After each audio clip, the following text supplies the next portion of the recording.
orang yang bersalah pada kita itu belum minta maaf, kita sudah memaafkan, itu malah sangat mulia di hadapan Allah Ta'ala. Padahal kita itu yang disakiti, tapi malah kita itu memaafkan. Nah, itu lebih bagus, sebenarnya lebih bagus sekali. Jadi kalau orang Muslim itu seperti itu, aduh, itu kayaknya dunia itu bisa nggak jadi Tuhan loh itu.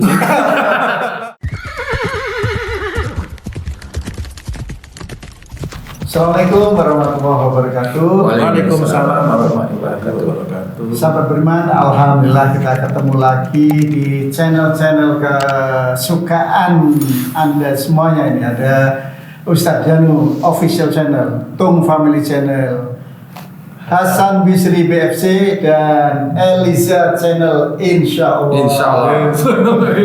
Jadi nanti pakai insya Allah aja belakang. Channel Insya Allah channel. Pertemuan yang lalu kita sudah membahas mencari pahala di bulan Ramadan dan sudah menyinggung sedikit masuk di pintu gerbang ke keluarga. Nah, pada hari ini kita akan membahas yang lebih detail lagi tentang keluarga. Tentang apa? Ini kita itu sering dengar gini.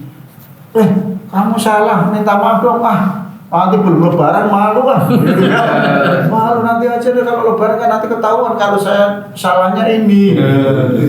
Ini kita akan bahas nih, mengapa minta maaf harus menunggu lebaran. Nah, ini ada yang salah atau ada benernya nih Ustaz?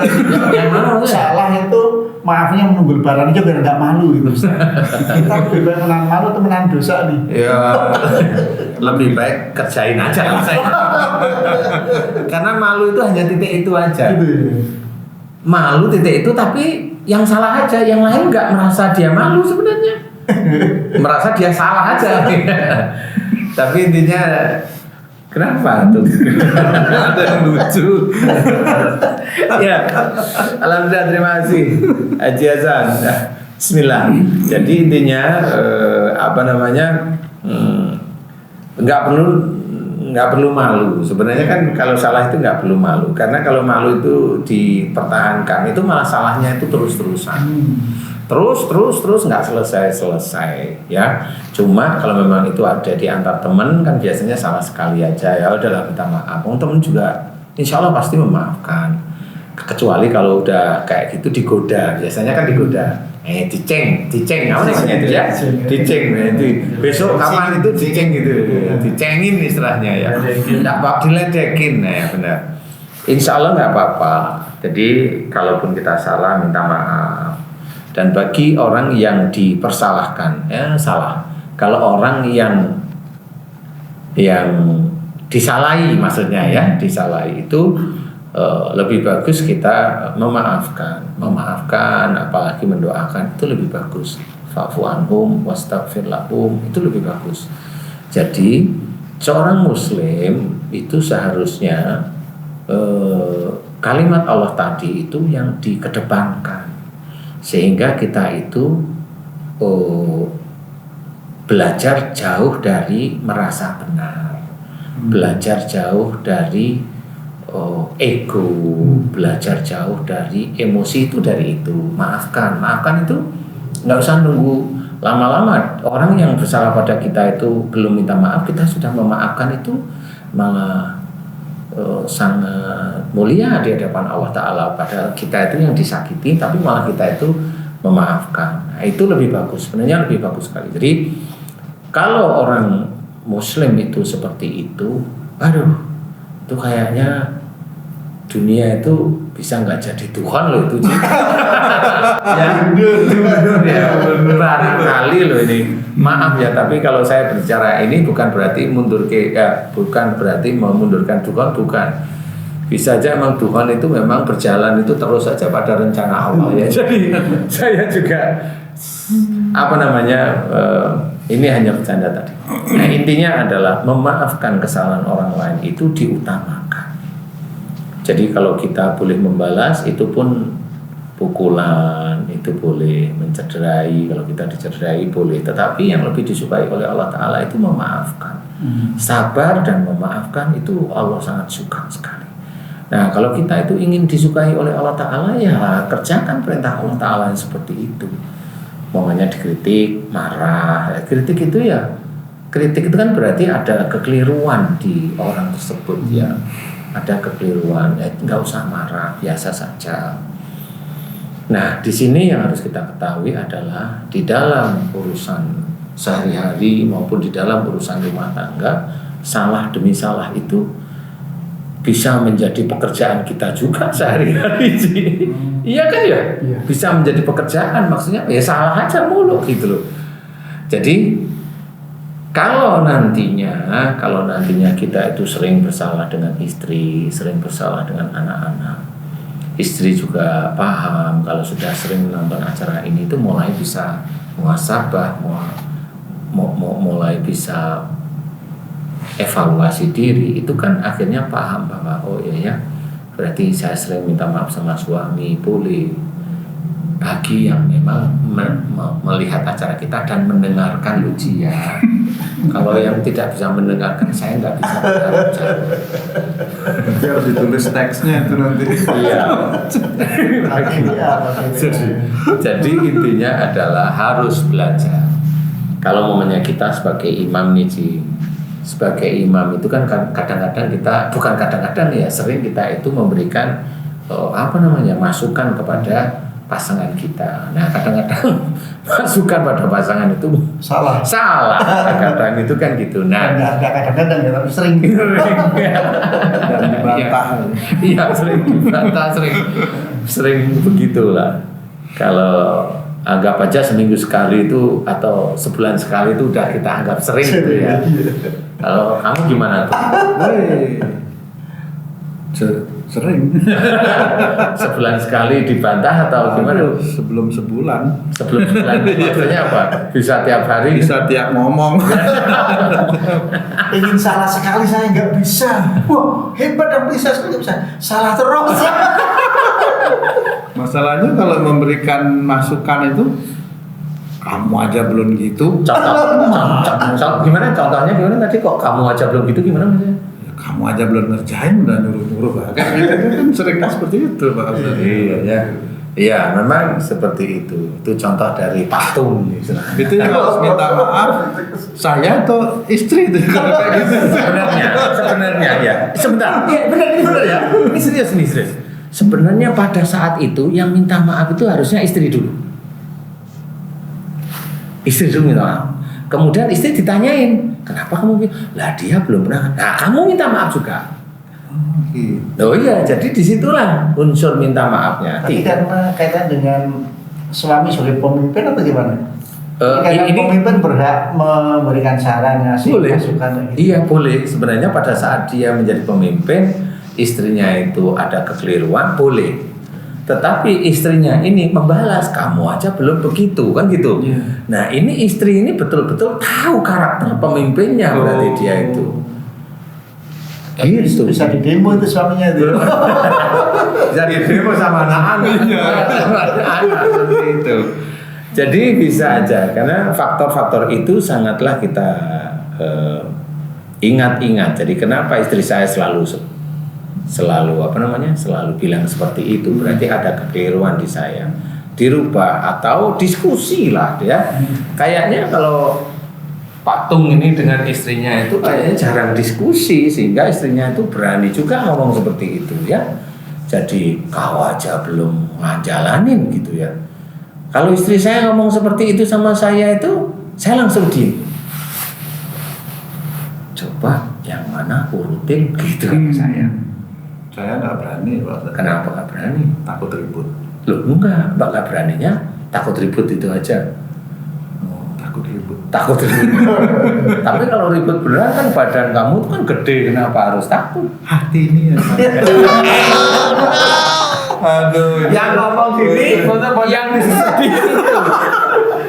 Badan gede hati kecil. Badan rambu, hati yang penyanyi ya. Soalnya kan saya juga sayang sama istri saya gitu Pak Ustaz. Jadi Aduh, gimana ya ngomongnya itu ya, takut aja kalau ribut karena saking sayangnya, bukan saking ya, karena sayang aja sama istri gitu. Dan ngomong lah, saya tuh nggak mau ribut karena sayang sama kamu. Terus nanti kira-kira jawabannya gimana? Sayang. Sayang sekali. Iya. Jarang ya ngomong gitu. Nanti strategi. Iya. Kan maksudnya cuman di dalam hati aja. Iya. Ya ngomong lah kamu tuh sama istri. Aku tuh ngomong begitu tuh karena aku tuh sayang sama kamu sebenarnya. Nanti saya mau ngomong gitu Pak. Lebaran. Sebenarnya. Nggak nunggu lebaran. Ini Nggak nunggu. udah belum apa-apa udah ngecek ini Ji, udah ngecek ini. Pinter juga ya Ji. Nggak nunggu, benar-benar harus jujur ngomong sayang itu benar ya. Takutnya disalahin aja. Pak. Aduh gimana ya itu Memaafkan caranya. tadi padahal kan di Al-Imran 134 ya sudah ada tuh. Iya. Afina nas itu Iya. memaafkan sama manusia itu berarti kan Afina anin nas, ciri ya. ini ya, ciri orang bertakwa ya. Iya, ciri orang bertakwa itu memaafkan kesalahan orang lain itu tadi. Kalau sudah minta maaf itu apakah dosa terhapuskan Pak Ustaz? Sebenarnya di titik itu kesalahannya itu insya Allah terhapuskan. Tapi ya jangan diulang. Insya Allah ya, karena di titik itu. Nah di titik yang lain itu sudah banyak mohon ampun, tobat atau diskusi dengan yang bersangkutan apa belum? Nah itu yang harus kita ketahui, kita sadari, kita jalani dan sebagainya itu. Disitulah afina anin nas, fa'fu anhu, itu memang harus kita kerjakan setiap saatnya. Jadi sehingga kita lupa bahwa kita itu masih punya ego, tapi yang kita dahulukan adalah memaafkan. Nah, kan itu, kita itu punya ego loh. Ya, kita punya ego. Jadi mamanya kita sebagai pemimpin itu ingin dilihat itu masih punya, walaupun sebenarnya tidak. Akhirnya kalau bagi orang-orang yang imannya cukup lumayan bagus itu tidak diperlihatkan di istri, tidak diperlihatkan di anak, tapi masih Pingin di sini itu dianggap masih gitu ya, Pak? ya. Tapi kalau itu kejadian sehari-hari tidak dijalankan, itu insya Allah jagoan rumah tangga namanya, betul-betul pemimpin. Tapi gengsi itu tadi ya. Gengsi, Gengsinya. sama apalagi suami, Suami. atau kakak ke adik itu gengsi dulu itu. Iya. Udah lama saya nggak dengar kata gengsi. Oh iya. Udah tercoreng. Kayaknya itu zaman dulu banget. Berarti orangnya. Ada filmnya tuh gengsi kan gitu. Jadi memang betul. Jadi biasanya kalau kita sebagai suami yang menghidupi istri anak kita, biasanya ada rasa gengsi karena merasa menghidupi. Tapi ya enggak lah, kalau menurut saya enggak ya. Kalau saya malah ya apa ya, seringnya malah sering minta maaf ya. Maaf ya kalau saya salah, kalau saya salah ngomong, atau kalau pas di bulan Ramadan jelas itu sangat jelas saya dudukkan itu istri saya, insya Allah anak-anak saya, kalau ada santri saya dudukkan di situ, saya yang minta maaf. Ini gimana sih ngomongnya? Ini netizen pengen tahu ya, ini siapa? Iya, ngomongnya ya duduk. Memang harus ada seperti itu, jangan tiba-tiba langsung minta maaf saya. Iya, jangan seperti itu. Terkondisi ya. Dikondisikan. Itu ibaratnya orang yang mencuri-curi, jadi bukan tulus. Jadi saya dudukkan istri anak-anak saya. Kalau ada santri saya di situ ya saya dudukkan santri saya. Kemudian saya minta maaf ke istri saya dulu. Ya minta maafnya jelas. Disebutkan salahnya apa atau asumsi kesalahannya itu gimana? Iya, karena kita kan kadang nggak tahu ya salahnya apa, juga nggak tahu kadang-kadang gitu. Jadi ya saya ngomong ya, karena saya orang Jawa ya saya bilang jeng ya, saya duduk, istri saya duduk, istri saya duduk di kursi, saya ada di bawah. Saya pegang tangan saya, ya bilang jeng, jika selama ini saya sebagai suami, sebagai pemimpin memberikan nasihat, masukan yang menjadi kewajibanku, jika apa yang aku lakukan atas kewajiban yang diperintahkan oleh Allah Ta'ala kepada diriku, aku aku masih banyak salah, dosa, ada emosi, ada amarah, ada kekakuan. Hari ini aku, suami, meminta maaf kepadamu. Lillahi ta'ala. Maafin aku ya, Jan. Itu.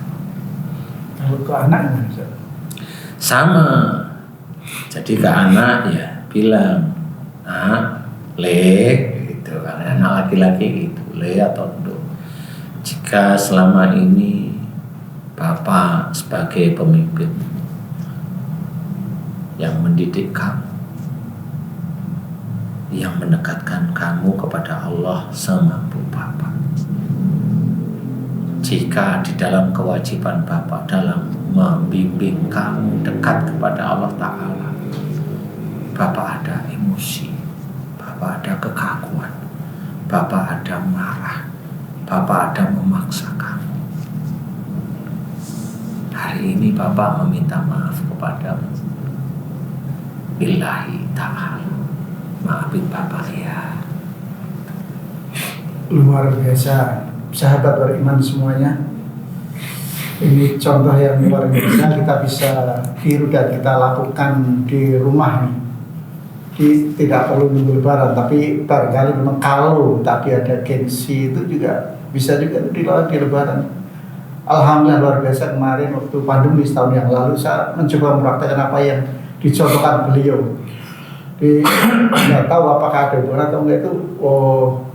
Ini sakit lambung saya sudah bertahun-tahun itu.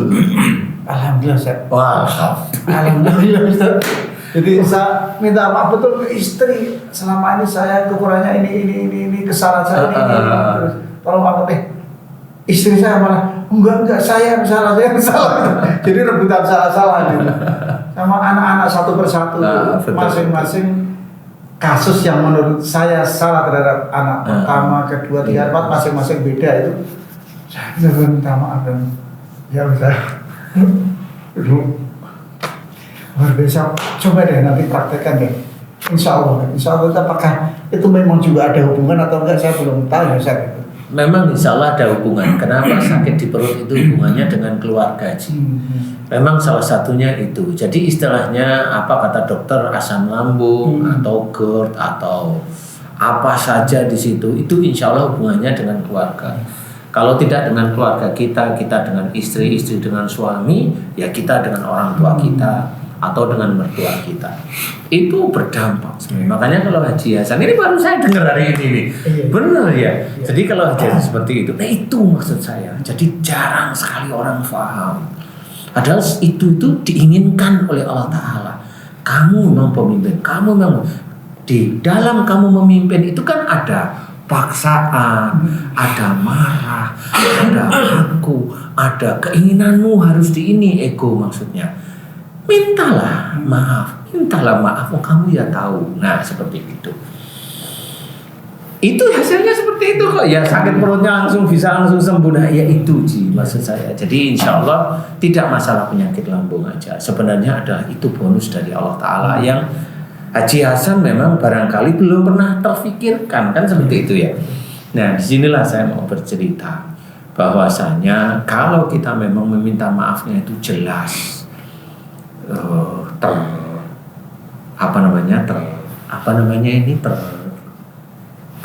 kalimat itu tertata, istilahnya tertata dengan rapi, tenang, pelan. Walaupun di titik itu pasti Haji Hasan waktu itu nangis, sebenarnya nggak bisa.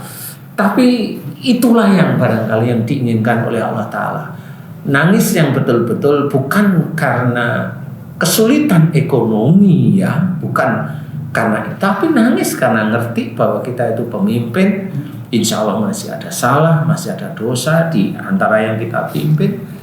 Itulah yang diinginkan oleh Allah Ta'ala. Karena kalau masalah ekonomi, bisa aja masalah ekonomi itu dulu nekatnya kita, ngawurnya kita, kan begitu ya. Kalau ekonomi saya nggak terlalu ini ya. Makanya kalau saya mengingatkan, coba kalau kita itu nafsu kita itu tidak kita terabas, ya masalah-masalah ekonomi kayaknya Allah memberikan kok. Kalau saya seperti itu Ci. Tapi kalau kita itu lepas kendali sehingga kita ingin seperti ini, kita ingin meningkatkan rumah tangga, itu kalau bisa meningkatkan pemasukan di dalam rumah tangga, tapi dengan nafsu lah, itu kan nafsu semua dikerjakan. Nah, yang itu ayolah kita kembali ke jalan Allah dulu, karena nanti akan ditata, termasuk meminta maaf tadi aja. Terima kasih Ci. Waduh, alhamdulillah. Pasti begitu ya, minta maaf. Ya ke istri, ya ke anak itu bisa guguk seperti gitu ya. Itu memang betul Ci. Insya Allah. Dan itu kayaknya setelah itu plong gitu ya. Plong itu kayaknya unek-unek saya lepas kayaknya ya. Seperti itu. Selama ini kita memimpin keluarga kita, itu memang ada saya juga nggak tahu. Kadang-kadang juga istri saya juga jawab. Dia jawab karena saya kan minta maaf. Itu jawab, nggak ada Mas, nggak ada yang salah. Tetapi itu kan mata manusia ya. Di mata para malaikat Allah, di mata Allah itu pasti ada. Tetap kita sebutkan satu-satu. Nah, insya Allah itu bisa menjadi akhirnya keluarga ini kan akhirnya menghormat ya. Akhirnya istri akhirnya istri Haji Hasan, barangkali istrinya Haji J juga itu bisa menghormat gitu maksudnya. Kalau ini doa untuk Haji J. Amin. Jadi bisa menghormat, akhirnya keluarga itu bisa lebih lebih guyup, lebih terbuka, lebih ini. Dan itu insya Allah nanti rizki dari keluarga itu akan mulai ditata oleh Allah Ta'ala seperti itu. Jadi umpamanya kamu minta maaf sama Mama Haji, ya minta maaf lah, jangan aku disuruh Pak Ustadz minta maaf sama Mama. Gengsi anak lebih tinggi daripada gengsi kambing. Kalau saya kambing. Karena memang kan di kami itu dulu itu tidak pernah ditunjukkan atau dicontohkan yang seperti Pak Ustadz tadi sampaikan itu Pak, sehingga memang kami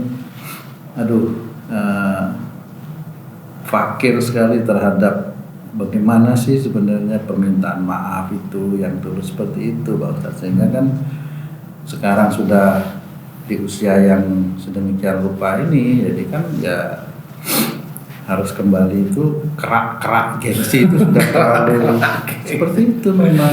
Iya. Memang nggak pernah seperti itu Pak. Iya sih. Ya tapi ya kalau memang kamu bisa ini tuh ya diawali dari kamu, kamu, adik-adik kamu. Kemudian dudukkan sini, saya ada permainan gitu, dudukin adik-adik kamu, istri kamu sama Pak Haji sama Bu Haji. Saya ada permainan, nanti ngikutin permainan ini ya gitu. Duduk, kamu yang minta maaf sama istrimu satu-satu sampai gitu. Udah gitu. Insya Allah. Ya permainan ya kan, permainan ya. Haji J juga permainan. Baru 2 aja udah langsung jatuh. Harus itu, ini permainan duduk itu harus itu iya.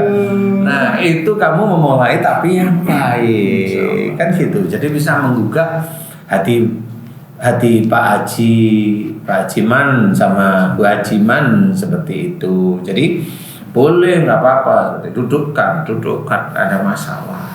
Di permainan nanti ikutin semua ya gitu. Wah, sudah mau nangis kan di situ, mau ini kan.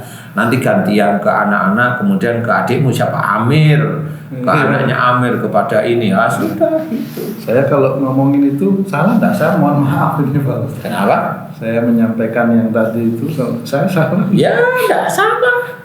Tapi sampaikan dengan yang baik kan gitu ya. Sampaikan dengan yang baik, karena bagaimanapun juga itu baik. Tapi kalau memang ada keluargamu belum terima ya nggak apa-apa, dudukkan aja. Yuk, siapa mau ikut permainan? Gitu aja, dudukkan aja kan gitu.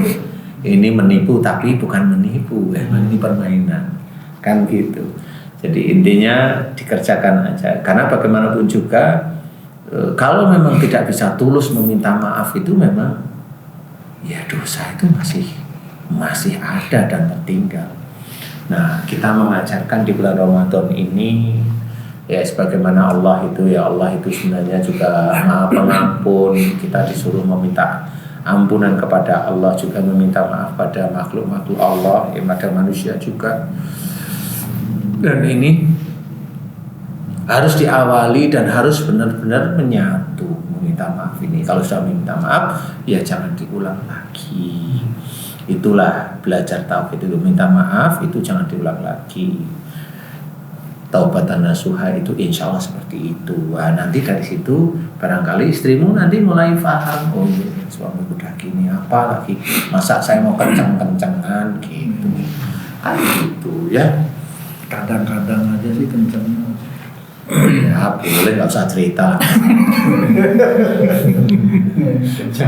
Aduh. Gitu ya. Mudah-mudahan ini bisa menjadi gambaran. Jadi di keluarga ini kan masih banyak salah sih. Ya setiap hari, setiap bulan, setiap tahun.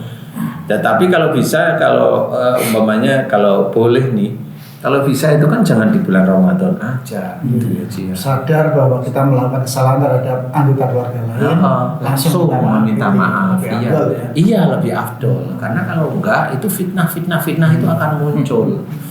Saya juga menunggu orang-orang yang memfitnah saya di YouTube nggak pernah muncul.